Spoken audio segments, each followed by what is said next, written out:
So I'm going to start with a little story. A couple of months ago, my wife was buying some kids' socks for our children, and she went online to an e-commerce site, and she went ahead and typed kids' socks, sort of normal thing you would do, and what she did not get was kids' socks. She got all other kinds of socks, adult socks, sweat socks, sports socks, all kinds of socks, but no kids' socks. And she spent about 20 minutes getting more and more frustrated because she knew they had socks, and ultimately made the decision that, you know what, forget this, I'm going to go to a different website, and she went there, typed kids' socks, the kids' socks came right up, she bought the socks. So search itself is often and more kind of a core part of the experience of people using our applications and sites. And it's really important that we get search right and that we get users the results that they're expecting, because that's how they're going to find the products, the data, the information that they're looking for. So this morning, we are going to sort of talk about how to build a great search experience from the ground up. And we'll look at sourcing documents from multiple data sources. We'll look at building a good retrieval and a ranking experience. We'll look at some user interface components that we can build to help our users drill down to the right results. And we'll give a couple of tips on performance and scale. After that, I'm going to call up Peter-Simpkin from Elsevier, and he's going to talk about an application that they built with search, with CloudSearch, for Elsevier. So this is an application that's loosely based on IMDb, and this is going to be kind of the context and the basis for what we're going to do. And we'll dive into that in quite a bit of detail. So before we do that, though, and because maybe not everybody is completely familiar with CloudSearch, we're just going to talk a little bit about what is CloudSearch and how do you use it. So I'm showing you the AWS console here, and we can see CloudSearch in the upper right. And if I can get the video to play, we'll see. It's going. So when you use CloudSearch, it's somewhat like EC2. You create what we call a search domain. Search domain wraps the software, hardware, security, durable storage, everything you need to run search in the cloud. To get started with CloudSearch is pretty easy. We go to the console, and you can click on the CloudSearch console. When that comes up, if you've not created a search domain before, you have a call to action here to create a search domain. And when I click that button, come on, video, we have a simple wizard that we're going to step through. Just a couple of things to, first of all, give our domain a name. And we can name it anything we like.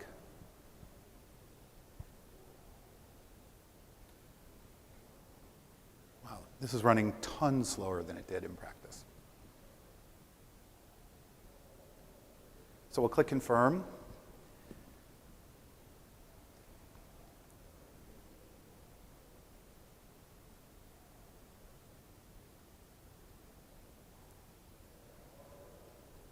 And now we have an opportunity to configure our index. CloudSearch has some tools that will help you do this. We can analyze some sample files, and we can do this either from the local machine. We can look at objects that are in S3. We can look at objects, or we can look at DynamoDB tables, and we can use a predefined configuration. I'm going to, in this case, use a predefined configuration with an IMDb movies data set. All of this in the console for you to experiment with as well. So you can follow these same steps. I confirm that.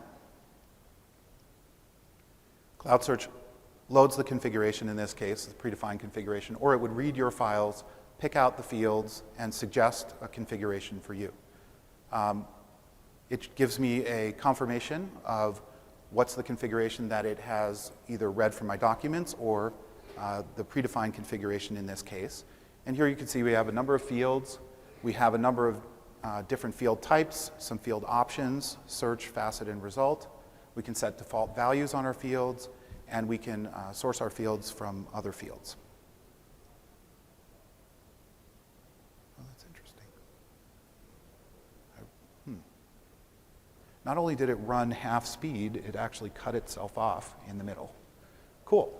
So what you would actually be seeing now is once we get our configuration, we confirm that configuration, and then we have the option to set up our access policies. Access in CloudSearch is based on IP whitelisting and blacklisting. In this case, what I would do is set the all access to all services for everyone. It's a demo that's the easiest way to get started. Finally, we would get a confirmation dialog and click OK, and then our domain would then go into a loading state. After about 20 minutes, it's active and ready for us to use. Within the console as well, we have the ability to upload documents. There's a button, which you would see, which I would click, and it would present me with a dialog. I can upload documents from S3. I can import data directly from a DynamoDB table. I can upload files from my local machine. I'd go through that upload dialog, click OK. My files would load into CloudSearch. Apologies for the prematurely ending video. To use CloudSearch is really pretty straightforward. What we have here is sort of a typical web application where users are coming in, they get load balanced across some auto-scaled servers, and there's a database server in the back, which typically would be our system of record. The front end would use that to construct dynamic pages, sometimes even static pages, serve those back to the user. To integrate with CloudSearch, we would have some kind of update script that's running, pulling data from the database and pushing it into CloudSearch. CloudSearch exposes to you two endpoints, a document endpoint and a search endpoint. Both of these are accessed via RESTful interaction. So for pushing documents into CloudSearch, you would simply do HTTP post. The front ends can send queries to the search domain through the search endpoint with HTTP GET. You'd specify the query in the URL parameters of the search. So again, fairly easy to integrate. It's all RESTful. Simply push documents in and push in search queries. One of the nice things that CloudSearch will do for you is in between, as you're pushing documents in, CloudSearch will scale you up. So as you push in data, CloudSearch will give you larger and larger instances. And then indeed, if you keep pushing in data, CloudSearch will seamlessly and in the back partition that data and deploy it out to multiple partitions. So with no interaction on your part, you simply push in data. CloudSearch will size itself out to fit the data that you've pushed in. Similarly for traffic, as you're pushing traffic into CloudSearch, each of those partition instances has a certain amount of CPU that it can use to serve that traffic. If you push in more traffic than one CPU can handle, CloudSearch would add replicas seamlessly and without intervention on your part, and it would continue scaling up as necessary for the search traffic that you're sending. And of course, we'd also scale down as traffic decreased, and we'd also scale down as your data decreased if you deleted things out of there. So that's a quick million-mile view of CloudSearch, and hopefully that gets everybody sort of grounded. So we're going to talk about now our application. And as with most applications, it's a fairly complex set of data organized around movies, but from various different sources. So we're going to have some fundamental application data, which which is data about our movie. We're going to have some user interaction. We're going to have ratings. We're going to have user reviews. We're going to have other interactions that users can take. We'll have some clips, some trailers. We'll have critic reviews. We'll have other content, help content, which will all be available. Our search interface, as with the SOCs, we have to respect that users are going to come, first of all, with different use cases, but primarily what we want to do is enable users to go and search for movies, find them, and then also Oscar information. And then we also want to support even a mobile experience where users can go search for movies, find the movies they want, and then get a location-based sort so they can find movies and showtimes that are near them. So stepping through this, and again, thinking about how do we build this whole search experience for our users, the source and the basis of everything is a search document. Search document is, you can think of as one-to-one with a search result. A search document is what you push into the search engine and that you hope to retrieve with a query. In our case, we'll think about a movie, at least, as a search result. With each search document has to contain a unique identifier, a version, and a set of fields. The fields are name-value pairs, so things like a title, set of actors, description, directors. This is the source. This is what we index and use to match against user queries. And we have different configurations that control how that text is taken in and indexed and how we can query it. So thinking about our main movie display screen, we have our application content, and most likely this is going to live in a relational store, something like RDS. So we'll have in here movie data, perhaps the user reviews will live in there. We'll have data about theaters and showtimes and other information that we're going to use to support our search. We also have some hotter data in terms of user actions. So when people give a rating to a movie or give a thumb up or do a share or do something like that, that hotter data we're going to put into DynamoDB, and that's going to be available later to help guide our searches. We have bigger blob data, again, things like trailers, videos, the critic reviews, the help files, all of that content likely is going to live in S3. And we're going to need to bring all this together to provide search, first of all, for movies, but then also we want to think about how do we provide search for the individual content itself. So the first thing we need to do to use CloudSearch is get stuff in there. And we want to bootstrap all of the data that we have in our system and get it into CloudSearch. And the way we do this is we build a processing script, typically on EC2, that's going to pull records from our source system, generate documents with sets of fields, and push those into CloudSearch. Now, if you have quite a few documents, it's helpful to think about how to expand that out and how to scale that out for a larger data set. In this case, what we can have is either one or many hosts pulling from the source system. They can use a queuing system like SQS to push either the documents if they're small enough, or they can push pointers to those documents and put the documents in S3. And then we can have a fleet of hosts who are pulling data from the queue and pushing that data into CloudSearch. So there's a little bit of a batching strategy that we can use when we have really large data sets. And of course, for us, we have multiple source systems, and we're going to want to take data from each of those systems, put it together into a single document for movies to be able to search that. So when we're constructing these documents, what you want to think about is one source, one of the sources is going to be a master source. In this case, our relational store, which has the movie data in it, will be our master source. And we'll take each record of that source and we'll determine a document ID and a version number, and then we'll go to our auxiliary sources, pull additional data in. So like, for instance, the ratings and likes and other information that we have in Dynamo, we want to pull that together and construct a single document out of all of that data to push into CloudSearch. So looking again and zooming in on each of our sources, for our relational data, we're going to have a main table, which is a movie, and we're going to have at least associated with it a set of theaters, and then addresses and showtimes. We're going to leave the relational piece out for the second, for this minute, for now, and we're going to just look at the movie data.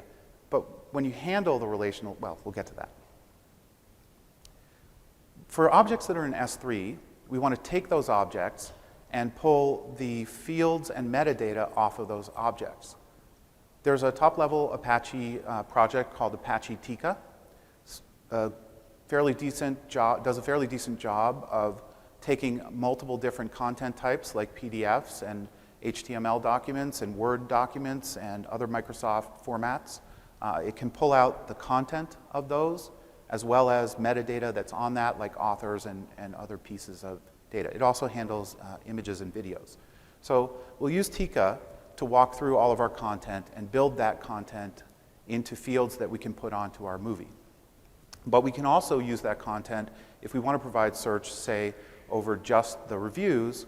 We can pull that content out as a separate document and do it there. And finally, we have content in DynamoDB. Now, if we want to go directly from Dynamo to CloudSearch, it's a fairly straightforward correspondence. We have in Dynamo a table, in CloudSearch a domain, and then within our table we have items that have attributes in Dynamo. For CloudSearch, we simply would copy the attributes into fields, and then we could search that data directly. In our case, since we're thinking that we have some user interaction data in there, what we're going to do is we're going to want to take all of the user ratings, for instance, for a particular movie, sum those up, and add that as a field to our movie data. And finally, we have our location information, which we want to put together to provide a geo-based search over our movies. Now, as I mentioned, relational database stores this information relationally. We have the movie related to the theaters, and the theaters have locations and addresses and showtimes. Thinking about our documents, in CloudSearch, if we want to have a result, then that has to exist as a document in our search engine. But search engines can't do relational joins. So before we can put all of the data that's relational into a search engine, we have to denormalize it and flatten it, and then provide each potential combination as one search document. So what I've done here is I've shown for Iron Man, we've flattened it out, and we've put, for the Galaxy Theater, we have 4 different showtimes, and we imagine that for Iron Man, we'd have many, many of these documents that would correspond to one individual showtime that we could pull with a location and a time, and that would allow us to generate the mobile interface. But this brings up a kind of interesting issue. In this case, we've talked about sort of heterogeneous data. We have these different data types and different data sources. We're building one main movie record, but then if we're going to add thousands and thousands of showtimes, this will actually potentially skew our ranking so that we won't get the best text ranking. So when we have these multiple data sources, one strategy is to put them into a single search domain. And then we can add a field to each of the documents with a type that allows us to select between them and filter our queries. So if we want to put all of our reviews as a separate type of document, we can do that. If we want to put our showtimes as a separate type of document, we can put them all in one domain. The other strategy is to use a single domain for each of the types of documents. Here we get a clearer relevance scoring, so our relevance isn't aggregated across all of our different data types. And the disadvantage here is one of cost. And another situation where this comes up is, for instance, if you're building an application that has many customers, typically you would either want to put all of those customers in one domain or split out each customer to their own domain. That can get costly if you have thousands of customers. You can't have thousands, well, you can have thousands of domains, please, but it can get very costly. So there's a trade-off to make between, am I going to put all of my data into a single domain where I'll get a little bit of pollution of relevance, but I'll get the best cost footprint, or do I split them out into multiple domains where I'll get the best relevance and also potentially a little bit higher cost? One other advantage of a multi-domain solution is that one customer, for example, if they have a different traffic footprint than a different customer, will scale independently of that other customer. So if everybody's in one domain, that domain will scale based on the highest kind of volume, right? It can be advantageous to split it out for that reason as well. And of course, after we bootstrapped everything in, we want to make sure that users are going to continue to interact with our website. We want to make sure that we track those interactions. And we'll do that. The data itself will flow out into our back-end system. So as users add reviews or ratings or other content, it will go into our base systems. And then what we need is, as that update is happening to the back-end systems, we want to queue something with a record identifier or other identifier that lets us know that we need to now update that in our search index. We'll have an update processor running, which is pulling from that queue. As it pulls record identifiers from the queue, what it would then do is go back to the original data sources, construct the document in the same way that we constructed the document the first time around, and then push that update into CloudSearch. So in this section on sourcing documents, we covered multiple sources of data, how to bootstrap and how to update your CloudSearch index, and then also talked a little bit about heterogeneous data and how to deploy that within either a single or multiple search domains. We're going to move into retrieval and ranking now and see how we can use the data that we put into CloudSearch to build an excellent search experience. So if we think about our search result page, our baseline, the most important thing we have here, correct matches. We'd like to see that users are able to go and search for Iron Man and actually see Iron Man come back to them. The fundamental search algorithm is, first of all, to take all of the constraints from a query. So in this case, this would be user text like Iron Man, as well as clicks that the user has done to narrow down their search, other UI elements. We'll combine those with Boolean logic, and then we will generate a set of documents who have text that matches the text that's coming from the query, text and integers. Usually this is based on intersection, which means if I type Iron Man, I want to see all of the matches that contain both iron and man. However, we do enable Boolean expressions. You can build any logic you like. Once we have our set of matches, then we're going to compute a score for each of those matches, rank the documents, and then show the documents in the order of the scores. And this is one of the fundamental differentiating features to select between database and search. Search is really a service or an algorithm that is based on ranking and presenting good documents as opposed to all documents that match a particular query.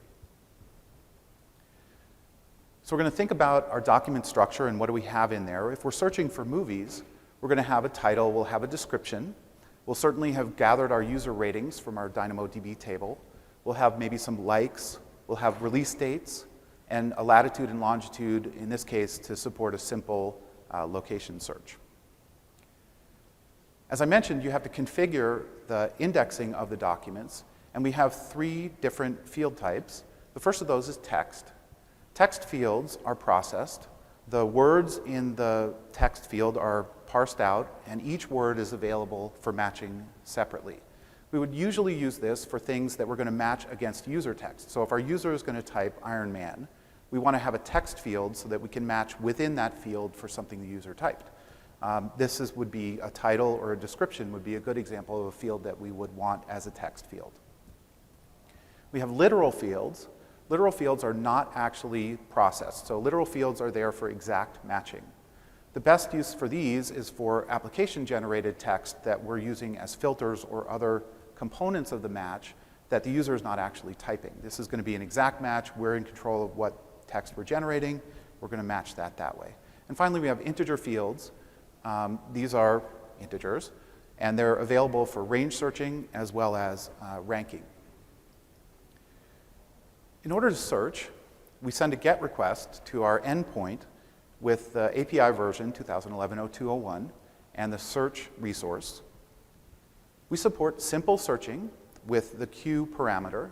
If I search Q equals any text, CloudSearch would match that text against all of the text fields in the index.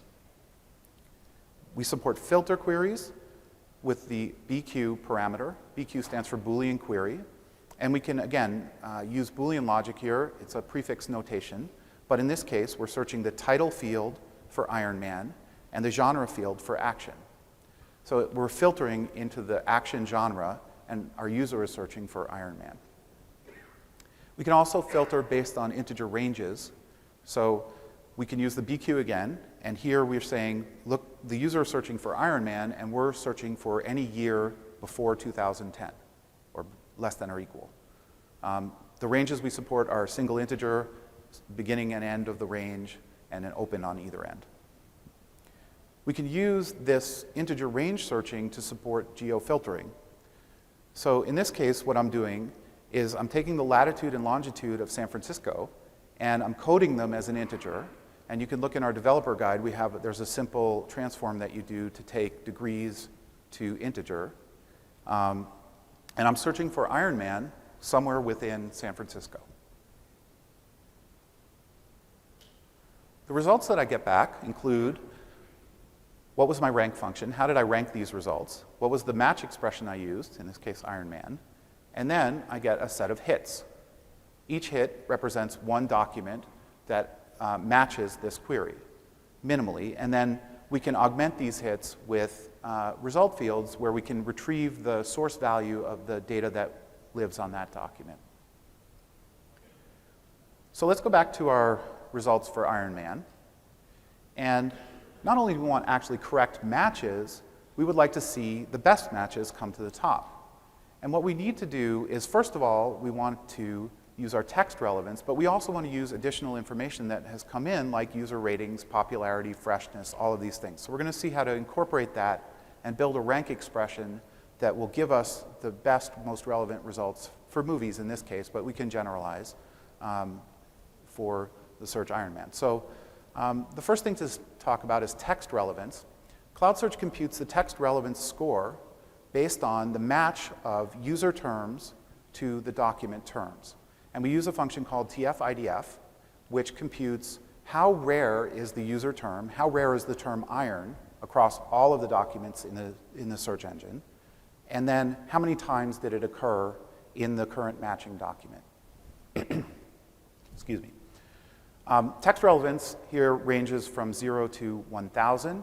It's important to keep that in mind because as we add additional components, we have to make sure that our overall relevance scales correctly, and as we're putting text relevance along with other components, we want to scale them in that 0 to 1,000 range so that it makes sense. So CloudSearch provides rank expressions, which allow you to build an algebraic expression based on the text relevance as well as any integer fields in your document. And it's computed, a score is computed for each document, and you can use that score for ranking. Within the console, we can define static relevance functions. So in this case, we give it a name, recency, and then an algebraic expression. We can then, with our queries, rank by this rank expression. So we can rank by recency. We can also define rank expressions at query time, and that means within our query, we can say Q equals Iron Man, we say rank hyphen function name equals, and then whatever algebraic expression we'd like, and then rank by that function. This is really nice, as we'll see, for being able to do location-based sorting. So one of the important things that comes up in finding the right document is that different fields in our document have different values. So if a user is searching for Iron Man and it matches in the title, that's actually more important than if it matches in the description, because many movies may have a description that contains the words Iron Man, but those movies are not Iron Man, right? So if somebody is searching for Iron Man, we'd like to say, okay, a match in the title is actually worth a lot more than a match in the description. And we can do that within CloudSearch by using our field weighting functionality. We create a rank function, rank title. cs.textRelevance is a different syntax for doing the text relevance.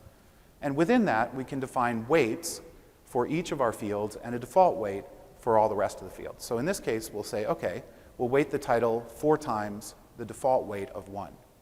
In this way, if people match a term in the title, that'll count 4 times a match in the description. Another really important source of information is popularity. If users are searching for Iron Man, they'd like to find the most popular movies will likely be a little bit more relevant for them. If I'm searching for socks, or if I'm searching for electronics, I kind of would like to see the really popular stuff bubble up towards the top. So within our Iron Man example, we have user ratings that rate from 0 to 10, as well as a metascore, which ranges from 0 to 100.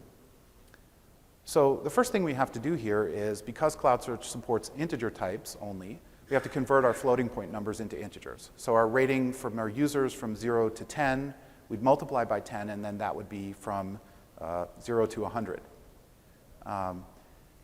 Then we want to make sure that we include a notion of the number of users that have given this rating to the overall score, because a 10 from one user is actually worth a lot less than 7 from 100,000 users. So we have to make sure that we weight our popularity by the number of people who have done that ranking. So we can build that score. We can say, well, we'll take our text relevance and we'll add a user rating. We're going to subtract 2 here because a tricky thing can happen. If 100 people give something a 1, then that unfairly compares to 10 people giving it a 10. So we actually want lower scores to slide off into the negative so that they bring stuff down. We also want to make sure that we scale, again, to within the 1 to 1,000 range. So if we're thinking that, okay, we're going to have millions of users, if we take a log of the number of user ratings, that'll range from about 0 to 6. Not 0, 1 to 6. And then we also want to multiply by 10. That whole set of terms will give us a score between about 0 and 400-ish. And then we want to add in our metascore. Our metascore goes from 0 to 100, so we want to multiply by 3, which will give us maybe 0 to 300. And really the important thing here is not the numbers that I'm putting in there, it's the thinking about how do I take these different pieces and how do I build an algebraic expression that will scale everything so that it doesn't blow away the text relevance on the one hand, but it does respect what I'm trying to bring in on the other hand. We also want to think about freshness, because our users are most likely to be interested in movies that are newer, right? So we want to be able to say, okay, well, depending on how old a movie is, then we want to take older movies and downweight them so they drop lower in the ranking.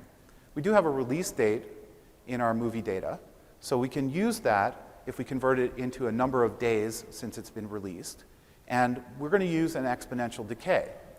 What this would do is provide us with a decaying value so that really recent movies rate highly and then older movies rate lower. Typical exponential function, ce to the negative lambda t. Here, t is the time in days, and the constant c controls the y crossing. So I picked 200 arbitrarily, again, to scale into the range of 0 to 1,000. So with a 200 constant, I have a y crossing at 200. That means the maximum value of this function is going to be 200. And then the lambda controls the width of the exponential. So I picked 0.1, which gives me about 40 days worth of value for a movie. Movies within the last 40 days, we get some value for this function. And I can build that into a rank function, which got, my image moved there. What you would see under there is 200 times power, or no, it's exponent 0.1. Sorry, I forget the syntax off the top of my head. My slide got munged. Finally, we want to deal with location. So we want to be able to bring users movies that are close to them. So we can sort by location. And again, thinking back to the document, just to refresh our memory, we're going to have our latitude and longitude embedded within our document. We're going to express them as integers. As I said, our developer guide gives you a formula that can do this. And we also have to think about the denormalization for particular theaters and particular locations. How we're given all of that, we can use a simple distance function, like the Cartesian distance function, to compute a value for each of our documents that is the distance from our user to that document. So the Cartesian distance function is the square root of the sum of the squares of the differences. In this case, we have the latitude from the document and the latitude that the user is at, the longitude from the document, and the longitude the user is at. And we will build a rank function, rank geo, square root of, and that's the syntax for building that function. There are more complex functions like Haberstein that give you a more accurate value for distance. However, you build them in exactly the same way. And the one wrinkle here is, of course, the distance is As the distance gets larger, the value gets lower, so we have to rank in ascending order. We want the smallest values first. To rank in ascending order with CloudSearch, we would rank negative geo. So all of that is a lot of different factors to think about. We have popularity, we have freshness, we have distance. All of these we want to put together into some function that's going to make sense to rank our documents. In CloudSearch, we have a really nice tool to help out with building rank expressions. And this is our rank comparison tool. So we're looking at here my console with a number of active domains. And the domains come down on the left side. We have some information about each domain in the center. So a number of searchable documents. Yeah, we'll see if this one actually goes all the way. Oh, that's going to be a shame if it doesn't. Yeah. I have a feeling we're going to get cut off.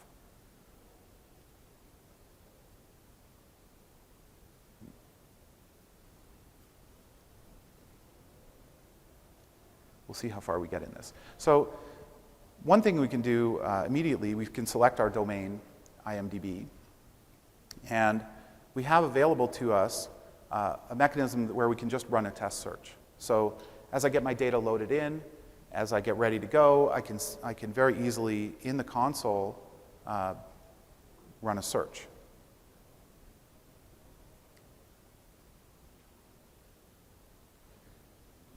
Yeah, I feel fairly sure that we're not going to make it to the interesting, cool part of this demo.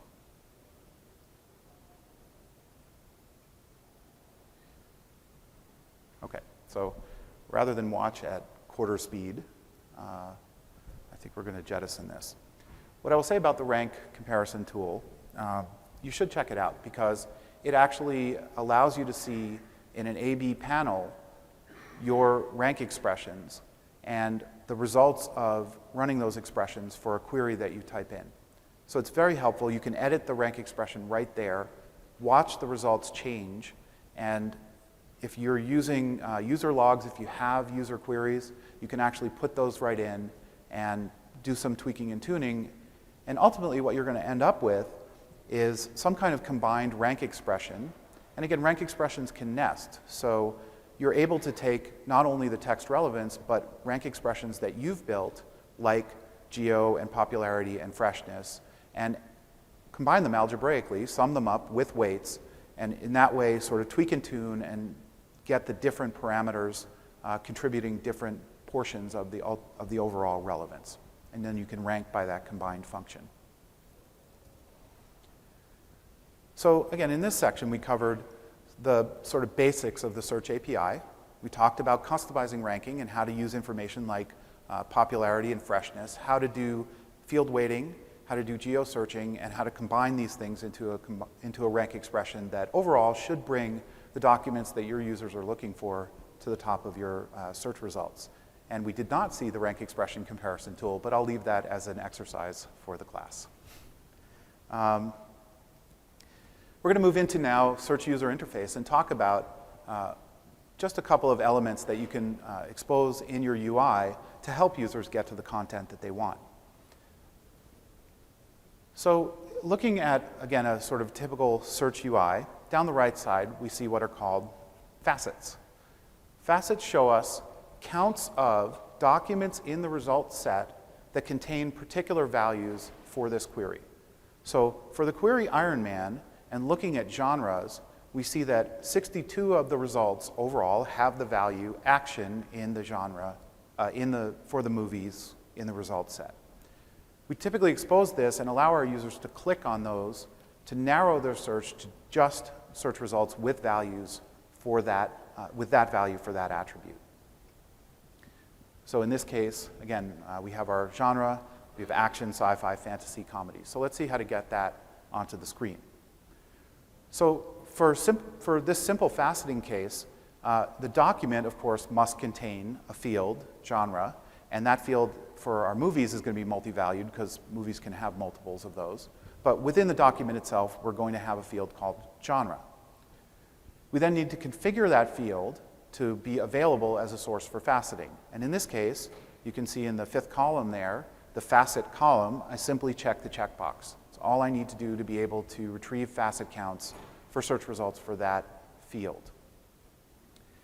I then, in the query, I send Q equals Iron Man, and then I say facet equals, and I give the set of fields that I'd like to receive facets for. With my result, I get my standard sort of result header, including my hits, and at the end of it, I receive a facets section. In the facets section, I receive each of the facets that I asked for, along with constraints, which are the values that documents have for that facet in this result set. And if you think about it, it looks very close to what we're seeing on the screen. So when we want to put it on the screen, it's very straightforward. We're going to have a div. It's going to have an unordered list in it. And we have a little bit of PHP that simply walks through all of the constraints and pulls out the name and the value, and then puts those into a list item. Really straightforward to get this on the screen. The one thing I didn't throw in here was an anchor. Of course, we want to have an anchor which will generate the query that includes that facet value. Now, sometimes we have hierarchical structure within our attributes. So in this case, we are tracking Oscars, and within Oscars, we have awards and nominations. And then for Oscars, for movies that have won Oscar awards, we have different awards they could win. We have Best Actor, Best Actress, Supporting Actor, Supporting Actress. And even within that, we have individual actors that have won that award. So I'm going to switch my query from Iron Man to Lincoln now, because Iron Man actually only won 2 pretty obscure Oscars. But we're going to talk about how do we build this search UI. So again, in the document, we need to have the supporting data for this hierarchical structure. And the way we express it is for each level of the tree, we're going to have one field. So at the top level, we'll have an Oscar 1 field, which will have awards or nominations or nothing. At the second level, we'll have the individual awards that movie won. So we'll have either Best Actor, Best Actress, and we're actually coding this as a path. So we have awards, Best Actor.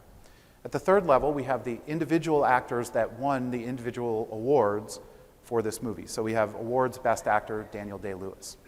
So with this structure, we can actually write a query, which is Lincoln, and then facet on each of these levels of the hierarchy. If we do that, we get, again, our standard result with hits. Then we also get, for Oscar 1, we'll see a count for how many movies that match the query Lincoln have an award, and how many have a nomination. At the second level, we'll see how many have a Best Actor award, or a Best Actress, or ... And at the lowest level, we'll see how many actors that match this query have actually won an award for Best Actor, etc. To put that up on the screen, we're going to actually just strip off the leading portion of the name at each level. So we can just say awards 23, and we can say Best Actor 6, and put that on the screen hierarchically, and we'll have our hierarchical display.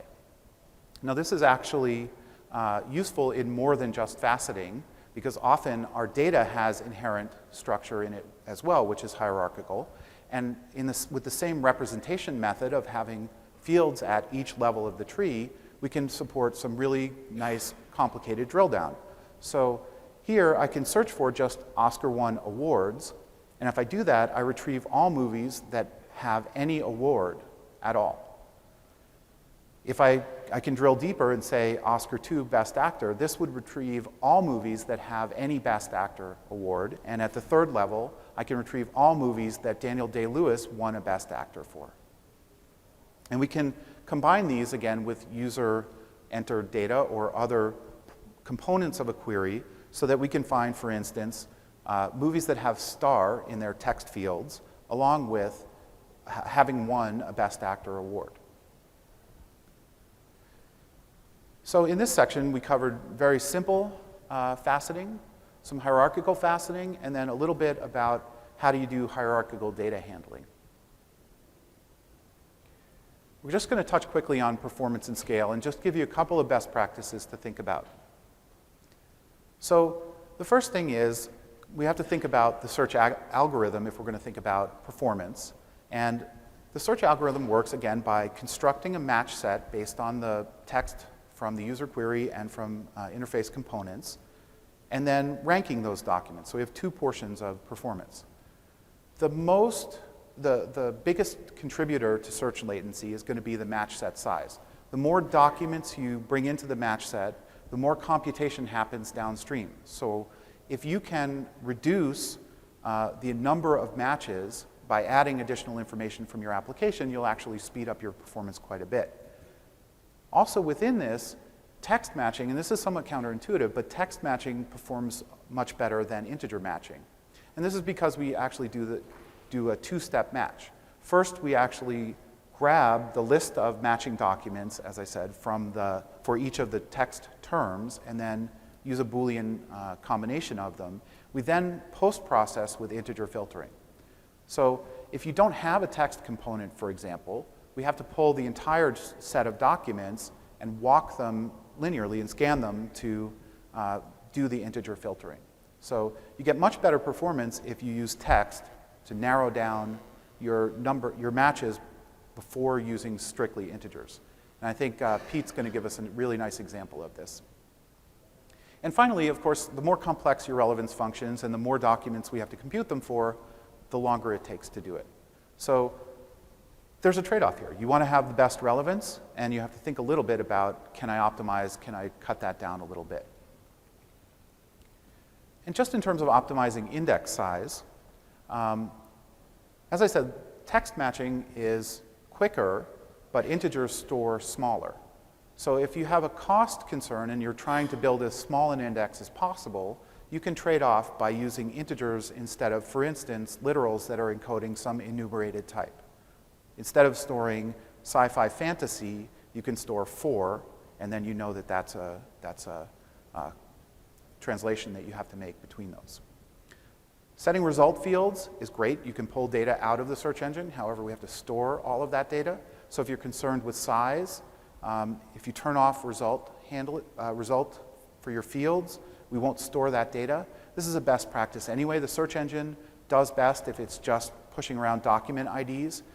If your document ID is a key to an external source like Dynamo, you can then pull that data out of the external source for display to your users.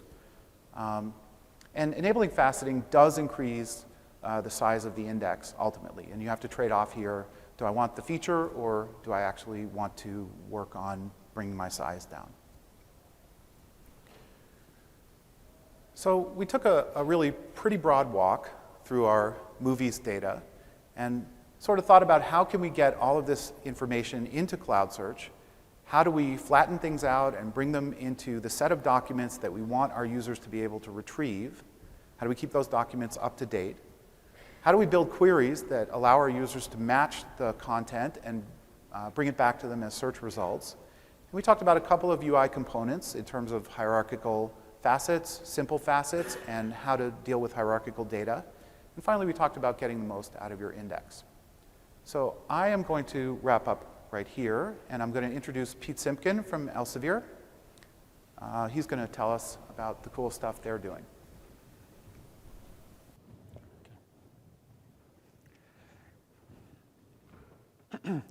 So my name is Peter-Simpkin.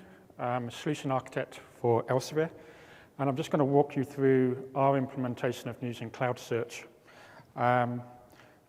In terms of just a little bit of introduction to Elsevier, and then we'll cover our problem statement from a business perspective, what type of search problem we're trying to solve, hopefully a little bit of architecture, and then we'll walk through some code. So some background, Elsevier is part of the Reed Elsevier group. So Reed Elsevier is one of the leading providers of information-based solutions for scientific, academic, legal content. Elsevier employs about 7,000 employees, a large geographical footprint operating in 26 countries. And essentially what we do is we support the scientific community, the healthcare professionals, and students worldwide. And these customers either come in as individuals, as corporate, or government, etc.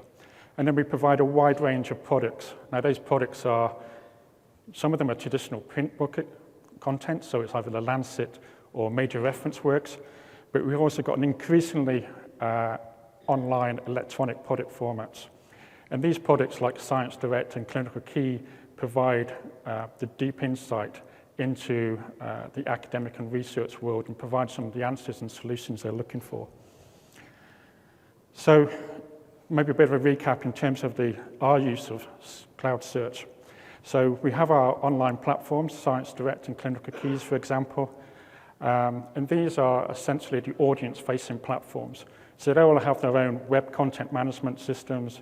They will also potentially have their own search, and that search provides the deep insight for the medical and scientific community. However, the grey boxes represented our content systems, and these are our internal content systems where we acquire the raw material, and then we fabricate, enrich the material ready for publication. So the real problem statement here is our platforms need to be able to, they haven't got a central repository to be able to search all of our content. So we have something in the region of, give or take, 50 content management systems within Elsevier. So to actually find all the content that Elsevier owns is very difficult.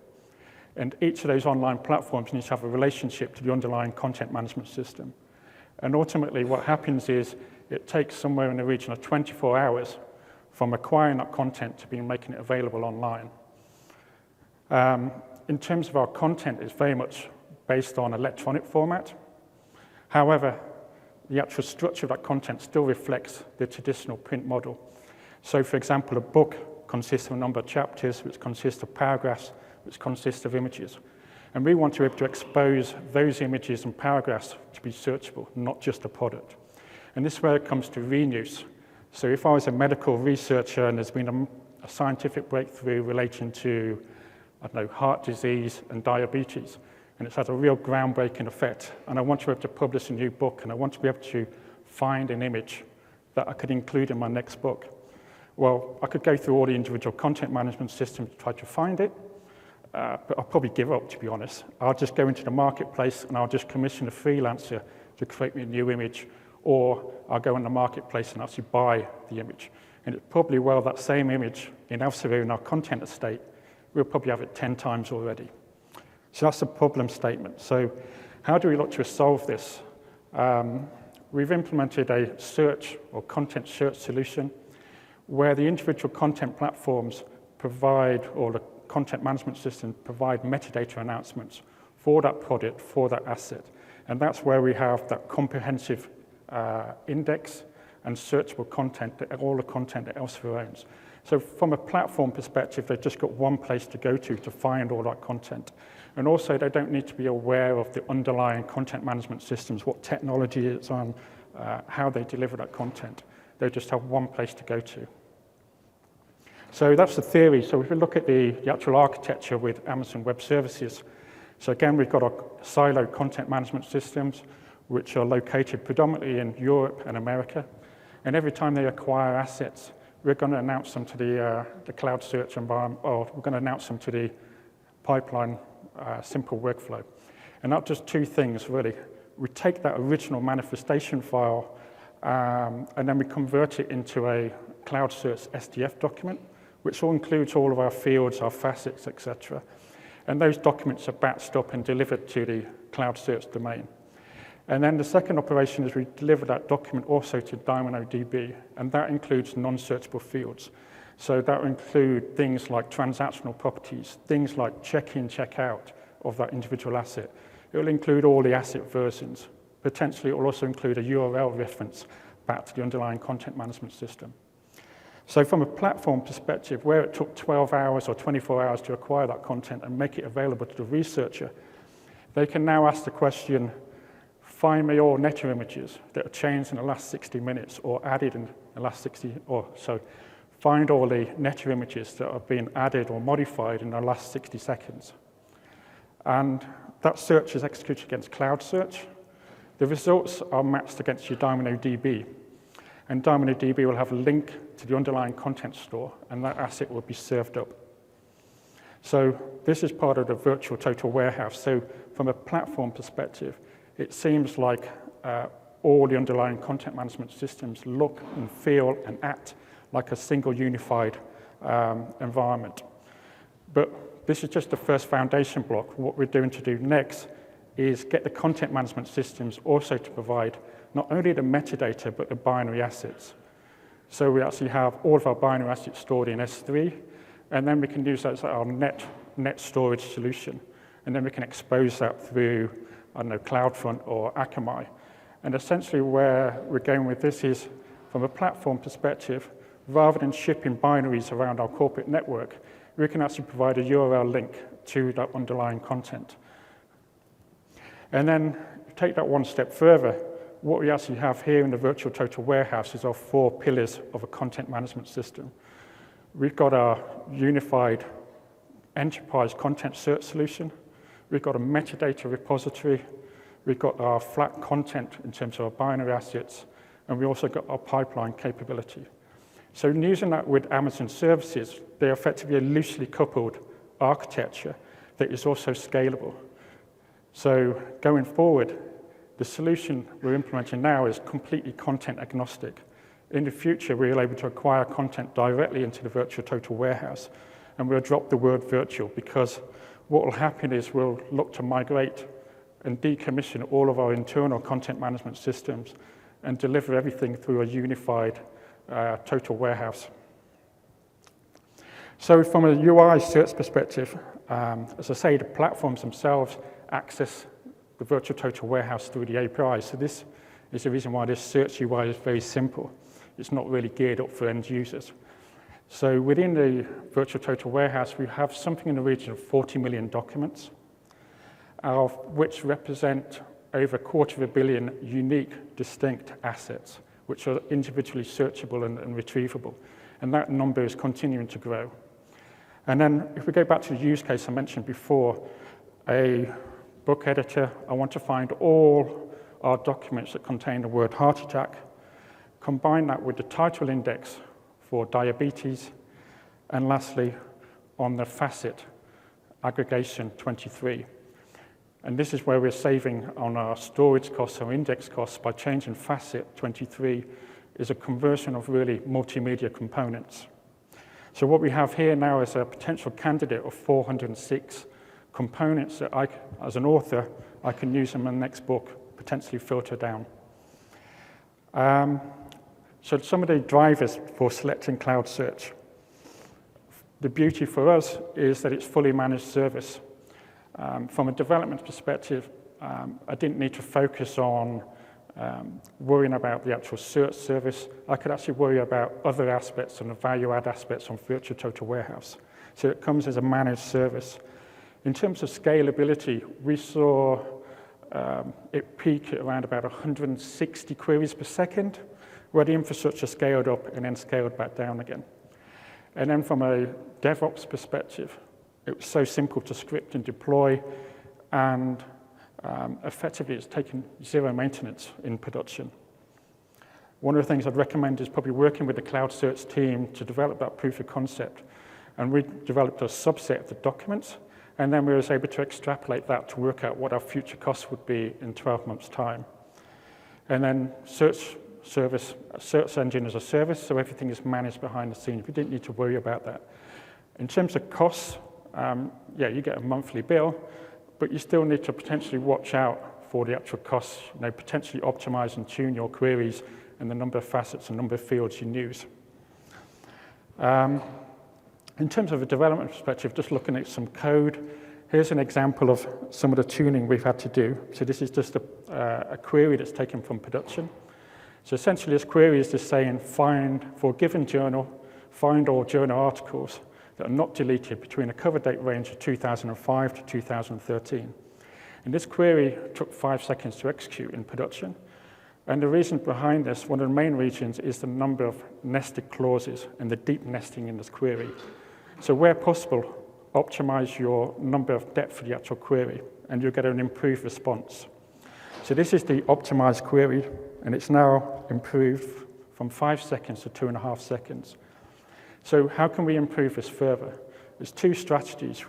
One of the strategies John alluded to earlier is to add textual fields to the integer query. And the other approach is also to add the most restrictive part of the query to the integer field. So for example, if I was to combine each of these queries with ISSN and type, the new query would look like this. And now this is operating in 17 milliseconds. So just to wrap up in terms of CloudSearch, in terms of observations, thumbs up in terms of it's given us the speed to market, it's given us that flexibility. Yes, you do have to spend some time in tuning the queries, but once you've got that developer mindset, you actually start writing queries the tuned way, and you start optimizing your queries as second nature. In terms of what CloudSearch has given us is really that first vertical slice of capability in the cloud. And it's given us that agility to be able to add on your binary assets, add on your pipeline capability. And it's a way of moving from our legacy of systems to the cloud, using the Amazon services, and providing that flexibility and agility and speed to market. So that concludes my part of the talk. Okay, am I back? I'm back. All right, everybody, so thanks very much, Pete. Really appreciate that. It's an awesome example of the optimization. I thought it was really fun to work on that as well. I've got a set of resources for you. We have our overview page at aws.amazon.com/CloudSearch. CloudSearch is free for your first 30 days of usage, so if you want to try it out, kick the tires, play with some of the examples we've gone through today, it's free to do that. And my contact information is up there. If you have a use case you want me to talk through with you, I'm happy to do it. Please remember to give us feedback on the talk, and there is apparently a daily drawing for completed surveys. So I'm just going to pop back to the resources page, and I'll hang out up here, and you can come up and ask me questions if you like. And thank you very much for attending. Appreciate it.